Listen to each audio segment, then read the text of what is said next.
बिस्मिल्लाहिर्रहमानिर्रहीम। अस्सलाम वालेकुम। मैं हूं गुलफाम चौधरी। आप देख रहे हैं IRK news. First of all हम बात करेंगे आज पाकिस्तान में कुछ होने वाली अहम तरीन डेवलपमेंट पे। फर्स्ट ऑफ ऑल जिस तरह से आज सेशन कोर्ट में समाअत हुई इस्लामाबाद में गैर शरई निकाह केस के हवाले से, उसमें जिस तरह मैं पहले भी जिक्र करता रहता हूँ कि मुस्लिम लीग नून हमेशा से अखलाकियात से गिरी हुई सियासत करती है, हमेशा से ज़ातियात की सियासत करती है और हमेशा से बड़ों के साथ डील करके एस्टेब्लिशमेंट के पांव पड़ के इक़्तिदार लेने की ख्वाहिशमंद रही है और अब भी वहीं पर इनकी ख्वाहिश जो है वो परवान चढ़ती नजर आ रही है। इमरान खान साहब पर केसेस इस वक्त 218 मुकदमात हैं जो चल रहे हैं, लेकिन अगर हम ओवरऑल बात करें तो सबसे एक जो गलीज तरीन इल्ज़ामात है, जो गलीज तरीन केस है, वो है गैर शरई निकाह। और शरीयत ने ये बीवी को हक दिया है। बीवी बता सकती है कि मैंने इद्दत पूरी कर ली है या नहीं की, औरत बताती है और बेहतर बता सकती है। इसमें उस केस को इतना ज़्यादा लटकाया जा रहा है और आज जो खबर मनिका के ज़ाती मुलाजिम है मोहम्मद लतीफ़, उनका बयान कलमबंद करवाया गया। यानी आप अंदाज़ा लगाएं कि कोई भी इंसान इंसानियत से कैसे गिर सकता है और इतना ज़्यादा कैसे गिर सकता है कि किसी की ज़ातियात पर इस हद तक वो चला जाता है कि एक घर का मुलाजिम वो अदालत में ले आए और वो आकर बताया कि इनके नाजायज़ ताल्लुकात थे और मैंने इनको देखा और अपने जो मालिक था उसको भी बताया। और जो इस पर सवाल बनता है वो ये था कि 6 साल तक खबर मनिका को गैरत नहीं आई। 6 साल तक उन्होंने किसी किस्म का कोई रिएक्शन नहीं दिया।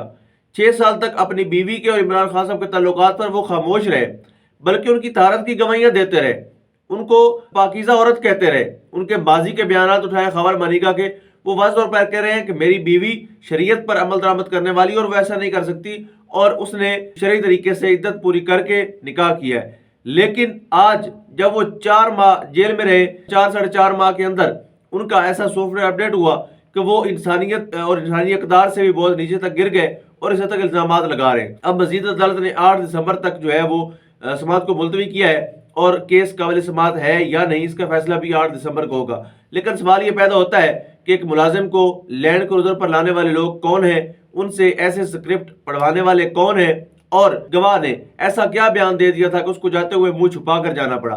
ये सारे वो सवालात हैं जो हमेशा खबर मनिका समेत स्क्रिप्ट राइटर्स और उनसे बयान दिलवाने वालों का पीछा करेंगे, उनका पीछा कभी नहीं छोड़ेंगे।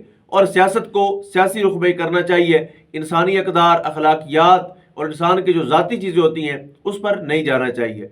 कुछ चीज़ों की अल्लाह पाक ने आपको इजाज़त नहीं दे रखी, वो लिमिट क्रॉस नहीं करनी चाहिए। और अगर अल्लाह पाक ने इंसानों के पर्दे रखे हैं तो उस पर मजीद पर्दे डालने चाहिए। आप समझ जाएं कि कल भी चेयरमैन PTI ने कहा, जब उनको बताया गया कि आपके खिलाफ इस लेवल के इल्ज़ाम लगाए जा रहे हैं, उन्होंने कहा कि मैं कुरान पाक पर हाथ रख के गवाही देने को तैयार हूं कि निकाह से पहले मैंने बुशरा बेगम का मुंह तक नहीं देखा था, उनका चेहरा भी नहीं देखा था और मैं इस चीज़ की गवाही कुरान पाक पर हाथ रख के देने को तैयार हूं। अगर कोई शख्स साहिब ईमान मुसलमान यहाँ तक कह देता है तो इसके बाद कोई इस तरह गवाह पेश करने का जवाज नहीं बनता।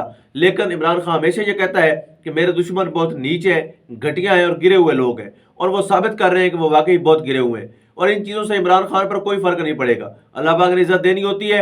इमरान खान का दिन ब दिन जो है वो मोरल हाई हो रहा है, दिन ब दिन उनकी पॉपुलैरिटी बढ़ रही है और लोगों के दिलों में घर कर रहा है। आप जितनी हरकतें करेंगे उतनी ज़्यादा आपके नुकसान में जाएगी। अब भी मान लीजिए, अब भी सोच लीजिए, अब भी मुट्ठी खोल दीजिए जिस मुट्ठी में मुल्क बंद है। बस मुट्ठी खोल दे, लड़ाई खत्म हो जाएगी। इस मुल्क की बेहतरी की तरफ कदम बढ़ाएं, इमरान खान साहब की ज़ातियात से निकल कर मुल्क के लिए सोचें।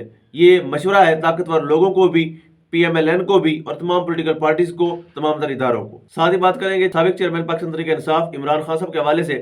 उनका केस चीफ इलेक्शन कमीशन के पास जो है वो समाअत के लिए मुकर्रर है। आज भी 5 रुकनी बेंच ने, chief election commission Sikandar Sultan Raja समेत 5 रुकनी बेंच ने उस केस की समाअत की और उनको पार्टी को रखने के हवाले से और पार्टी को खत्म करने के हवाले से केस की समाअत थी। उनके वकील शुएब शाहीन का कहना था कि अब चूंकि इलेक्शन भी हो चुके, नया चेयरमैन भी आ चुका है, तो अब इस पिटीशन का कोई कानूनी जवाब नहीं बनता, इसको आप खारिज कर दें।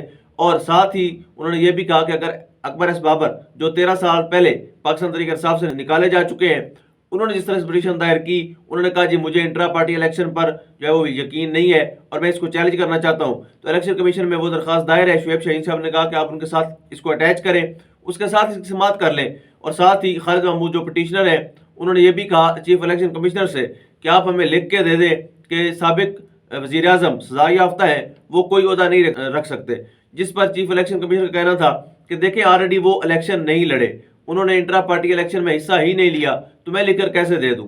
अब सवाल ये पैदा होता है कि क्या -1 फार्मूला कामयाब हो गया, کیا مونس عمران فارمولہ کامیاب ہو گیا؟ ہرگز نہیں ہوا۔ جو مقاصد حاصل کرنا چاہ رہے تھے وہ نہیں ہو رہے اور وہ نہیں ہوں گے، کیونکہ پاکستانی عوام، پاکستان کے جو لوگ ہیں، جنہوں نے ووٹرز ہیں، وہ اس موڈ میں بالکل بھی نہیں ہے۔ مونس 1 قبول نہیں کیا جائے گا۔ اور ویسے بھی آج کل تمام تر عدالتوں میں جو کیسز ہیں وہ چیئرمین پی ٹی آئی کے ہی چل رہے ہیں۔ جس عدالت کا رخ کریں، اسلام آباد ہائی کورٹ کا کریں، سپریم کورٹ کا کریں یا سیشن کورٹ کا کریں، ہر طرف کیسز جو ہیں وہ عمران خان صاحب کے حوالے سے چل رہے ہیں۔ ابھی جو سائفر کیس ہے اس میں بھی 12 دسمبر کو فرض جرم عائد کی جائے گی۔ پچھلی ہیئرنگ جو ہوئی تھی، جس کا احوال میں نے پچھلے ویڈیو میں بیان کر دیا، اس میں بھی یہ بات واضح کی گئی کہ 12 دسمبر کو فرض جرم عائد کر دی جائے گی چیئرمین پی ٹی آئی اور شاہ محمود قریشی صاحب پر۔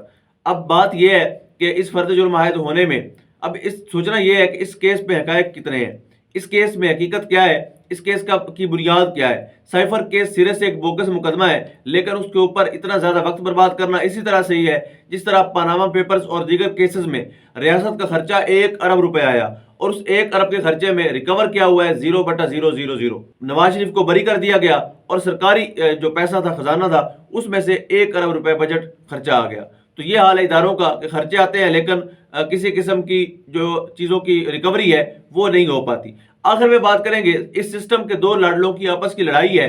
نواز شریف صاحب کو جس طرح سے اسٹیبلشمنٹ نے گود لیا، ان کو اقتدار دینے کا وعدہ کیا، ان کو دوبارہ سے نواز شریف صاحب کو لانچ کیا، مینار پاکستان پر جلسہ کروایا، لیکن عوام نہیں مان رہی۔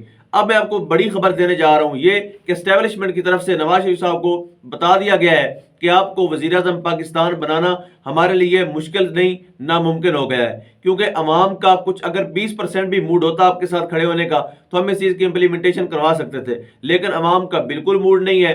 عوام آپ کو بالکل ایکسیپٹ کرنے کو تیار نہیں ہے۔ عوام کا موڈ جو ہے جسٹ عمران خان کے ساتھ ہے، اور عمران خان کے لیے عوام آپ کو فکر مند نظر آئے گی۔